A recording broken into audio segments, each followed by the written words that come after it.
Welcome back to Diwan's biology. My name is doctor Aruna Diwan. पिछली video में हमने डिस्कस किए थे इंटरफेस के कुछ क्वेश्चंस जो प्रीवियस ईयर नीट क्वेश्चंस हैं, राइट। मैंने आपको बताया था कि अब एक वीडियो की सीरीज में बनाऊंगी जिसमें प्रीवियस ईयर के नीट क्वेश्चंस हम डिस्कस करेंगे on the basis of cell cycle, क्योंकि हम सेल साइकिल मेनली उसके रिलेटेड सारे टॉपिक्स हम अच्छे से पढ़ चुके हैं। Okay, so we will continue with that. Interphase के कुछ क्वेश्चंस हमारे कंप्लीट हो चुके हैं, अब आप आगे कंटिन्यू करते हैं। The question is, during cell growth, DNA synthesis takes place on। जब सेल ग्रोथ हो रही है तो डीएनए सिंथेसिस कहाँ पे होता है, कौन से फेज में होता है? बताया था मैंने, अच्छे से याद करने को बोला था मैंने कि डीएनए सिंथेसिस या डीएनए रेप्लिकेशन की बात करें तो डायरेक्ट आपके माइंड में एस फेज आना चाहिए, है ना। फिर से एक बार हम देखते हैं हमारे कौन से फेजेस होते हैं। हमारा सबसे पहले इंटरफेज होता है जिसमें से एक है, फर्स्ट है G1 फेज इंटरफेज में, सेकंड है S फेज, नेक्स्ट है G2 फेज और उसके बाद हमारा आता है M फेज, राइट। अब आप कहोगे M फेज में 5 क्यों बना दिए? M फेज हमारा इतना, ये जो है M फेज का कैरियोकाइनेसिस है, ओके, M फेज का कैरियोकाइनेसिस है और ये हमारा M फेज का साइटोकाइनेसिस है। याद रख लो, ये this is prophase, metaphase, anaphase, telophase and this is cytokinesis. इतना अच्छे से याद रखोगे ना, बहुत सारे क्वेश्चंस कवर हो जाते हैं हमारे। G1 phase, S phase, G2 phase और इसको हम कहते हैं M फेज। ओके, तो हमारा क्वेश्चन है, during cell growth DNA synthesis takes place on which phase. Obviously मैंने आपको बड़ी बार बता दिया कि ये जो है मेनली हमारा डीएनए सिंथेसिस या डीएनए रेप्लिकेशन के लिए होता है।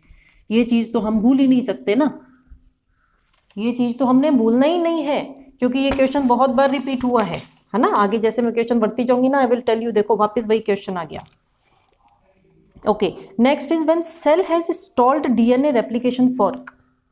क्या होता है DNA replication fork? DNA replication वाली जो वीडियो थी, अगर वो आपने देखी होगी तो आपको अच्छे से पता होगा कि डीएनए रेप्लिकेशन फॉर्क क्या होता है। ये ऐसे करके जब डीएनए ने रेप्लिकेट होना है, ये पूरा डीएनए रेप्लिकेशन का फुल प्रोसेस जो था, ये उसमें से क्वेश्चन उठाया गया है और उसको रिलेट किया गया है इंटरफेस से। डीएनए का जो रेप्लिकेशन है, उसमें जब डीएनए रेप्लिकेशन स्टार्ट होता है तो हमारे, मैंने आपको सारे इसके एंजाइम्स बताए थे कि हेलिकेज एंजाइम्स जो है वो हाइड्रोजन बॉन्ड तोड़ तोड़ के इसको रेप्लिकेशन फॉर्क बनाता है, ठीक है। तो ये जो रेप्लिकेशन फॉर्क है, ये कहते हैं कि when cell has installed DNA replication fork. अगर सेल साइकिल चल रही है, चलते चलते उसने कह दिया डीएनए रेप्लिकेशन फॉर्क नहीं बनेगा, राइट, इसका मतलब डीएनए सिंथेसिस नहीं होगा, डीएनए रेप्लिकेशन नहीं होगा। ओके, तो now when cell has installed DNA replication fork, which check point should be predominantly activated. कौन सा चेक पॉइंट है जिसने जज किया कि डीएनए रेप्लिकेशन जो है वो नहीं होगा, उसने स्टॉल कर दिया, स्टॉप कर दिया, रोक दिया डीएनए रेप्लिकेशन को, मींस डीएनए फॉर्क बनने को रोक दिया, इसका मतलब डीएनए रेप्लिकेशन रोक दिया, है ना। तो कौन सा चेक पॉइंट है? मैंने आपको बताया था 3 चेक पॉइंट होते हैं, कि G1S check point, G2M check point, है ना, और तीसरा हमारे यहाँ पे होता है सेक, स्पिंडल असेंबली चेक पॉइंट। अब यहां से रिलेटेड अगर है तो हमारे 2 डाउट जाते हैं कि या ये चेक पॉइंट होगा या ये होगा। ये तो वैसे ही बड़ा दूर बैठा है, और स्पिंडल असेंबली चेक पॉइंट तो मैंने आपको बताया था, वो तो चेक करता है कि स्पिंडल की प्रॉपर असेंबली हुई कि नहीं हुई, तो उसका डीएनए रेप्लिकेशन से मतलब नहीं है, डीएनए रेप्लिकेशन तो पहले ही निकल चुका है ना। अब अगर डीएनए रेप्लिकेशन रोका गया है तो उसके लिए कौन सा चेक पॉइंट होगा? G1S ही होगा ना। Y?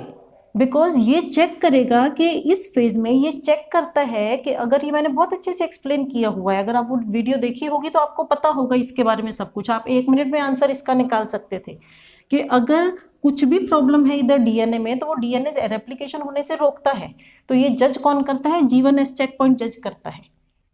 Okay, so if when a cell has installed DNA replication fork, which checkpoint should be predominantly activated? तो कौन सा checkpoint activate हुआ होगा?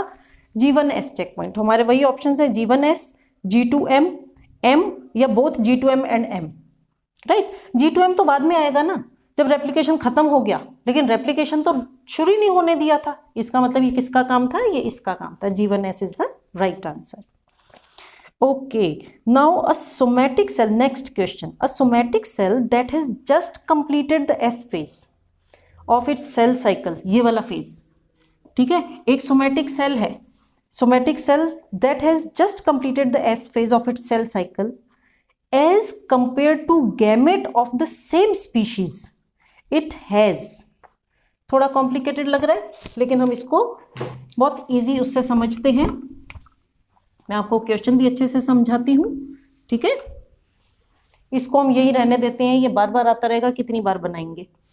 अब इनका कहना है कि एक सोमैटिक सेल है that has just completed, somatic cell है इसका मतलब 2n है ना, 2n, right, diploid, 2n means diploid, diploid cell है, उसने एस फेज कंप्लीट कर लिया है। अब मैंने आपको ये एक्सप्लेनेशन भी दी थी, मैंने ये समझाया था कि ये 2n है, n जो है, या फिर कैपिटल N क्या होता है, स्मॉल n क्या होता है, हम कैसे जज करते हैं कि कैपिटल N कितना होगा, स्मॉल n कितना होगा, इसको हम C भी लिखते हैं कभी कभी, है ना, X भी लिख देते हैं, तो हमारा मेनली ये लिखा जाता है 2n या 2C, 4n या 4C, है ना। अब क्वेश्चन हमारा क्या कहता है, क्वेश्चन हमारा कहता है कि अगर सोमैटिक सेल है, उसने DNA रेप्लिकेशन कंप्लीट किया है, ठीक है, मीन्स एस फेज हो चुका है, तो अब as compare to gamete, gamete तो हमेशा n होता है, आपको पता है, तो इसका मतलब ये तो हमारा क्लियर है कि हमें इसके साथ कंपेयर करना है n के साथ। As compare to gamete of the same species it has, option सुनो फिर ज़्यादा समझ में आएगा, twice the number of chromosomes and 4 times the amount of DNA, is it correct और नॉट, ये हमें जज करना है कि अब इसके पास, किसके पास, ये जो 2n ये कंप्लीट कर चुका है एस फेज, है ना। अब n क्या है और n क्या है ये आपको मेन समझना है, जो ऑलरेडी हम कर चुके हैं, मैं आपको थोड़ा सा समराइज कर देती हूँ। मैंने आपसे कहा था कि this n depends on the number of centromeres and capital N depends on the number of DNA, okay, ठीक है। अब गैमेट के पास n है और हमारा जो जिसकी हम बात कर रहे हैं सोमैटिक सेल, जिसके साथ हमें गैमेट का और सोमैटिक सेल का कंपैरिजन करना है, इसके पास 2n है, ये तो इन्होंने पहले ही क्लियर कर दिया है ना। गैमेट के पास हमें पता है n होता है, तो इसका मतलब इसका ये जो n है, स्मॉल n मैंने बोला number of centromeres, number of centromeres means जो नंबर ऑफ क्रोमोसोम्स होते हैं, ये जो हमारा क्रोमोसोम है इसमें एक सेंट्रोमियर है, ओके।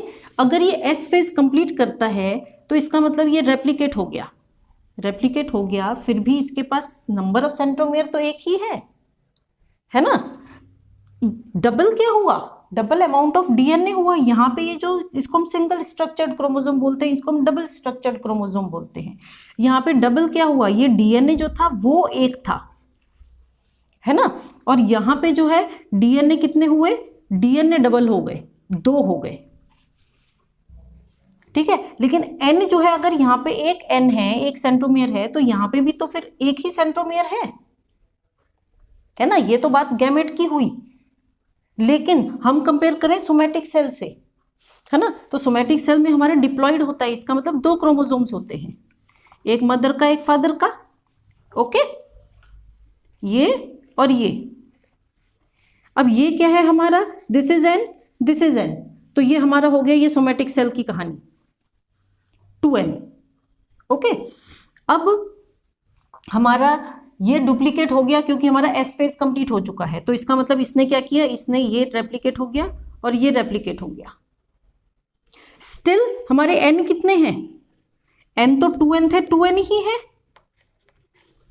है ना, लेकिन डबल क्या हुआ, ये जो हमारा DNA था, DNA कितने थे, यहाँ पे हमारा जब सिंगल स्ट्रक्चर्ड था तो हमारा 1n था, सिंगल स्ट्रक्चर्ड में 1n था, है ना, सिंगल स्ट्रक्चर्ड में ये जो सिंगल स्ट्रक्चर थे इसमें 1n था, लेकिन यहाँ पे क्या हो गया, यहाँ पे डबल स्ट्रक्चर हो गया, तो DNA हमारे डबल हो गए। जब DNA हमारे डबल हो गए तो ये हमारे क्या बन गया, ये भी 2n बन गया और ये भी 2n बन गया, तो कितना हो गया 4n। समझ में आया? एक बार फिर से मैं बोलती हूँ कि हमारा गैमेट में ये एक सिंगल स्मॉल n है, हैप्लॉइड है इसलिए, लेकिन सोमैटिक में हमारा 2n है, मीन्स डबल हो गया। क्या डबल हो गया, नंबर ऑफ क्रोमोसोम्स डबल हो गए, है ना, नंबर ऑफ क्रोमोसोम्स डबल हो गए। Number of chromosomes depends on number of centromeres, right, और ये है नंबर ऑफ डीएनए, तो नंबर ऑफ डीएनए कितने हैं ये उस पर डिपेंड करता है, ठीक है। अब यहाँ पे क्या हुआ कि जो गैमेट था, गैमेट में हमारा डबल हुआ, somatic as compare to somatic cell हमारा क्रोमोसोम्स डबल हो गए, दिख रहा है ना, क्रोमोसोम्स डबल हो गए, ये n है और ये 2n है, तो क्रोमोसोम्स डबल हो गए। इन सोमैटिक सेल क्रोमोसोम्स डबल हैं, इन सोमैटिक सेल क्रोमोसोम्स डबल हैं, लेकिन नंबर ऑफ डीएनए कितने हुए, नंबर ऑफ डीएनए जो है वो हमारे यहाँ पे कितने थे, एक सिंगल n था, है ना, इसमें डीएनए कितना था, एक था, लेकिन यहाँ पे डीएनए कितने हो गए, 4n हो गए। कैसे, एक तो यहाँ पे सिंगल n था और यहाँ पे डबल था, ठीक है, दो थे, यहाँ पे हम देख रहे हैं इधर, और फिर वो और डबल हो गए तो 4 टाइम्स हो गए। गॉट इट, आई होप आपको समझ में आई है ये बात। मैं एक बार फिर से समराइज कर देती हूं। ये देखो, ये है गैमेट, गैमेट के पास खाली ये है, राइट, ये एक हमारा गैमेट है, गैमेट के पास खाली ये है, तो गैमेट के पास नंबर ऑफ क्रोमोसोम्स कितने हैं, नंबर ऑफ क्रोमोसोम्स n, क्यों, क्योंकि नंबर ऑफ सेंट्रोमेयर कितने हैं, n। अब ये है हमारा सोमैटिक सेल, ठीक है, सोमैटिक सेल में हमारे पास ये डिप्लॉयड होता है तो 2 है, तो नंबर ऑफ क्रोमोसोम्स कितने हुए इसमें, 2n, तो नंबर ऑफ क्रोमोसोम्स डबल हो गए। हमें कंपेयर करना है as compare to gamete, somatic cell में कितना है, तो नंबर ऑफ क्रोमोसोम्स डबल हो गए। नंबर ऑफ डीएनए की बात करें तो यहाँ पे कितना डीएनए है, सिंगल डीएनए है n, यहाँ पे कितना डीएनए है, बेसिकली पहले यहाँ पे 2 डीएनए है, 2n है, लेकिन अब इन्होंने कहा है कि s फेज से वो क्रॉस कर चुका है, आफ्टर s फेज, तो इसका मतलब ये रेप्लिकेट भी हो चुका है, तो हमारे डीएनए कितने हो गए हैं, हमारे डीएनए इसमें 4n हो गए हैं, तो नंबर ऑफ डीएनए जो है वो 4 टाइम्स हो चुके हैं, 4 टाइम्स। तो हमारा ये फर्स्ट ऑप्शन जो था वही करेक्ट था कि a somatic cell that has just completed S phase of its cell cycle as compare to gamete of the same species, it has twice the number of chromosomes and 4 times the amount of DNA. ठीक है, got it. अब हमारा next question है,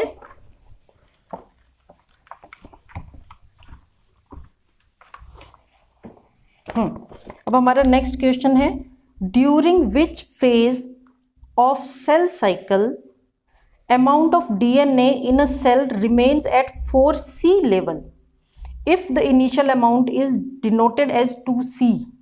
वापस उसी से related question आया, amount of DNA, amount of DNA जो है वो हमारा यहाँ पे जितना होता है, यहाँ पे अमाउंट ऑफ डीएनए अगर हम सोमैटिक सेल लेते हैं तो यहाँ पे हमारा अमाउंट ऑफ डीएनए कितना होता है, 2n होता है। ठीक है, मैंने अभी समझाया, सोमैटिक सेल मीन्स कि उसमें 23 पेयर्स ऑफ क्रोमोसोम्स हैं, पेयर्स है ना, तो पेयर है इसका मतलब एक ये डीएनए दूसरा ये डीएनए, तो 2 डीएनए हो गए। अब यही इन्होंने कहा है कि if the initial amount is denoted as 2C, इन्होंने n की जगह C लिया है। ठीक है, तो यहाँ पे हमारा अगर ये 2C है तो उसके बाद पूछते हैं कि during which phase of the cell cycle amount of DNA remains at 4C level. अब इस फेज में 4C हो गया, राइट, इस फेज में 4C क्यों हो गया, क्योंकि ये रेप्लिकेट हो गया, 1 2 3 4 हो गए, तो 4C हो गया। ये हुआ हमारा S फेज में। अब S फेज के बाद जब हम आगे बढ़ते हैं G2 फेज में, तो क्या G2 फेज में ये कम हो जाता है, नहीं होता ना, इसका मतलब it will remain 4C in G2 phase. फिर आगे हम जाते हैं नेक्स्ट M फेज में, तो M फेज में क्या होता है, ये 2 डॉटर सेल्स में डिवाइड हो जाता है, इसलिए वापस 2C हो जाता है in case of mitosis. Okay, तो कौन सी फेज में ये 4C रहा, यही पूछा इन्होंने कि during which phase of cell cycle amount of DNA in cell remains at 4C level if initially it is 2C, है ना। तो ऑप्शंस हमारे हैं G0 एंड G1, ओके, दूसरा है G1 एंड S, तीसरा है ओनली G2, चौथा है G2 and M। Only G2 में ही ये 4C, यहाँ पे 4C बना, यहाँ पे 4C रहा, यहाँ पे आधा हो गया। ठीक है, यहाँ पे तो पहले ही आधा था, पहले ही 2C था, इसलिए G1 तो वैसे ही आउट ऑफ क्वेश्चन हो जाता है। इसमें हमारा डबल हो गया था, 4C हो गया था, और इसमें आके हमारा फिर आगे कंटिन्यू हो गया, यहाँ पे उतना ही रहा और यहाँ पे आके वापस हाफ हो गया। Okay, now next question,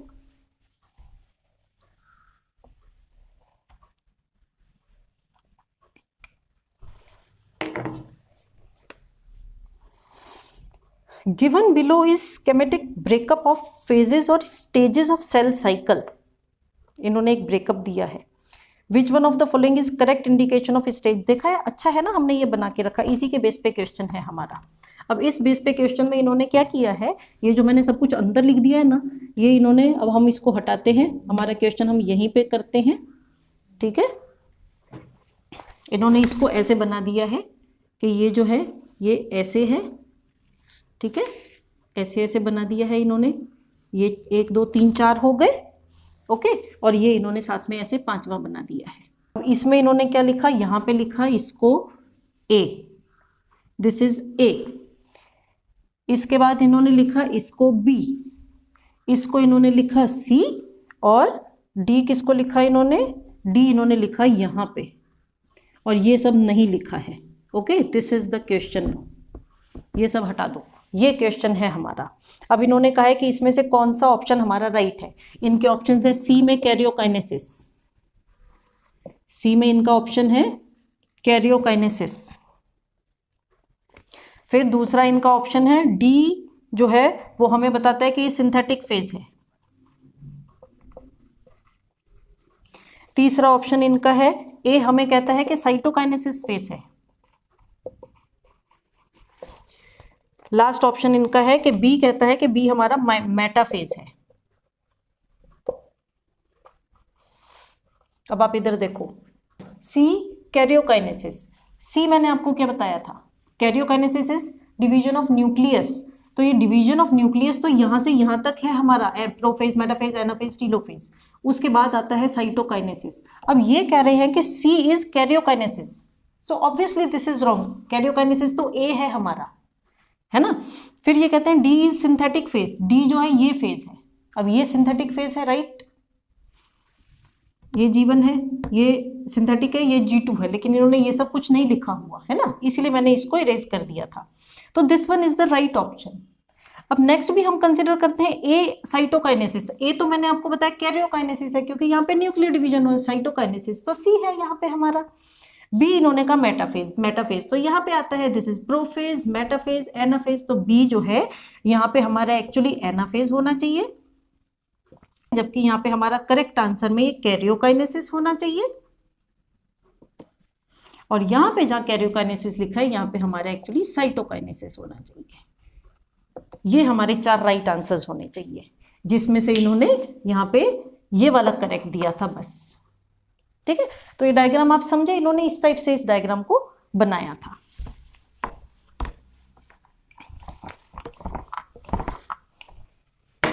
okay, next question, at what stage of the cell cycle are histone protein synthesised in eukaryotic cell. Histone proteins क्या होते हैं, मैंने आपको बताया था कि जब हम डीएनए जो है उसको हम देखते हैं, डीएनए जो है मैंने आपको बताया था कि डीएनए को जब हम कॉइल करते हैं, मैंने कैसे बताया था कि डीएनए को हम क्रोमोसोम्स कैसे बनाते हैं, डीएनए जो है क्या होता है, क्रोमोसोम्स क्या होता है, ये कंफ्यूजन होता है। तो मैंने सबसे पहली वीडियो में ये चीज़ कंफ्यूजन क्लियर किया था, सेल साइकिल की जो वीडियो थी माइटोसिस वाली, कि डीएनए जो है वो सुपर कॉइल होके तो क्रोमोसोम्स बनाता है, बट वो कॉइलिंग किसके अराउंड करता है, वो कॉइलिंग हिस्टोन प्रोटीन्स के अराउंड करता है। ठीक है, तो ये जो हिस्टोन प्रोटीन्स हैं इनकी रिक्वायरमेंट कब आती है, जब सिंथेसिस होता है ना, डीएनए का रेप्लिकेशन जब होता है, तो रेप्लिकेशन के बाद वो सिंगल सिंगल स्ट्रक्चर्ड बन जाते हैं। ऐसे सिंगल इन द सेंस वो डबल स्ट्रक्चर्ड है, स्ट्रक्चर डबल है, बट वो देखने में ऐसे single long thread like structures दिखते हैं।